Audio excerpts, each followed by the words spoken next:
Well, good morning, good evening, good afternoon, whatever your current life situation is. Hello, YouTube. This is Jeffrey Kite coming back at you with another episode of Kite's Curiosities. Got a TTM autograph request through the mail, return day today.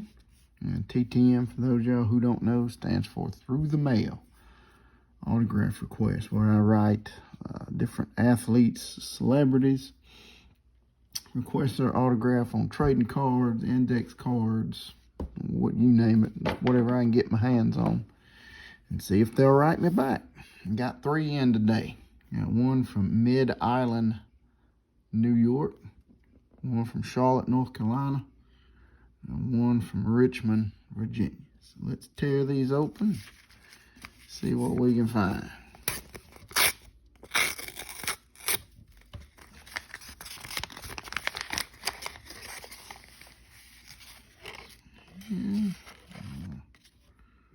Oh yeah, there we go. Fred Cambria on this 1972,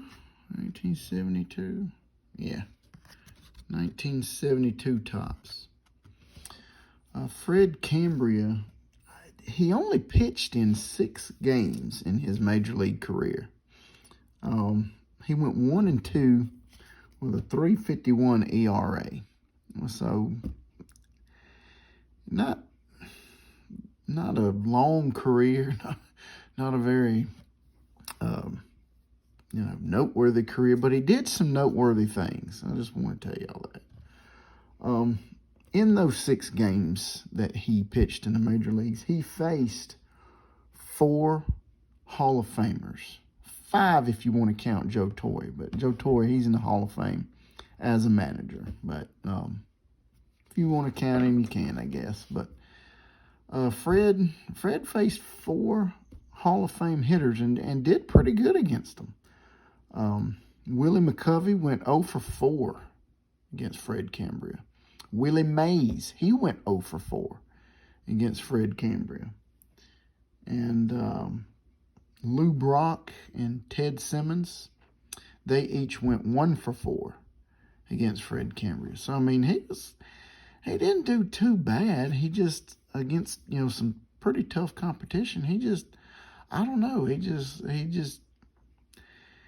never really was able to recover against, coming back from this arm injury he had, and he just never really put it together after that 1970 season. But to his credit, I mean, he pitched in 6 more Major League Baseball games than I ever did. So, I mean, he made it to the show and got to live out, his dream. So, Fred Cambria on this 1972 Topps card. I'm going to work on Richie Zisk next. I'm going to probably send that out to him and see if old Richie will sign this and send it back to me. So, good card there. Awesome. Good return.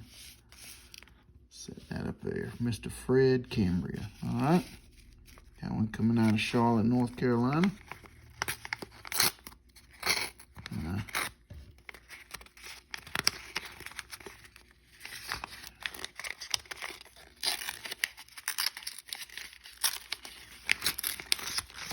Harder time getting in this one for some reason. Let's see.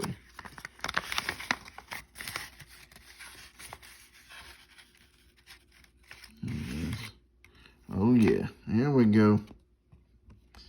Mr. Brett Bodine on this 1991 Max card.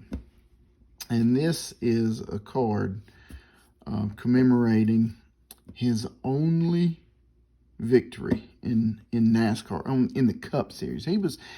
He's one of the greatest modified drivers of all time. And the modified car, it's you guys probably seen them. They kind of got a long front and a kind of a big fat back area where the driver sits and stuff. It's a little bit different race car. He dominated modified division. I mean, he was awesome. I don't think he won a championship, but he won a lot of races. in the modified division, and is considered one of the 50 greatest modified race car drivers in NASCAR history. But this win right here, it was his only win, the 1990 First Union 400 out at the track at North Wilkesboro. It was kind of a controversial win, to be honest with you. Darrell Waltrip was leading the race, and him and Dale Earnhardt were just going back at it, back and forth, back and forth, back and forth. And Brett here, he took the lead about midway through the race when Waltrip and Earnhardt started pitting and trying to get some fresh tires, and he led for a little bit and eventually got overtook. And around, I think it was lap 321, Kenny Wallace had a wreck coming out of turn 1 and caused the cautions to come out. Brett was on the tail end of the lead lap, and so cars went around a couple times, and when it came time to restart, the pace car picked up Brett as the race leader, as the guy who should be the race leader, and Waltrip was leading that lap when the caution came out, and he said, no, I should be the leader. And well, this was back before they had electronic devices to help them with lap leads and points and things of that nature. And so NASCAR for 17, that race went under caution for 17 laps with Brett as the leader. NASCAR looked at lap charts and all these different things, and they said, we can't find anything to suggest that Brett should not be the leader of this race. Sorry, guys, but Brett's the leader of this race, and let's get back out there and get to racing. Oh, man, I mean, Waltrip was so upset. He was mad. He was fired up, boy. And I mean, him and Earnhardt both, they was trying to come after old Brett there, but Brett held him off. He held him off. He led the last, I think, 63, 62 laps, something like that, after the race got back out, out from up under caution, and he held on and won. And that big old smile right there, that's his crowning achievement in the Cup Series for NASCAR, and he signed this card for me. I'm happy to have that back. So I think after the race, Waltrip was upset, and he was going off on some people and that kind of thing. They told him, they said, hey, leave that boy alone. That's his first win. You're going to win plenty more races after that. Let him enjoy it. So I don't know how he feels about it to this day. It'd be interesting to ask him if I ever get a chance to. All right, last one coming out of Richmond, Virginia. Let's see.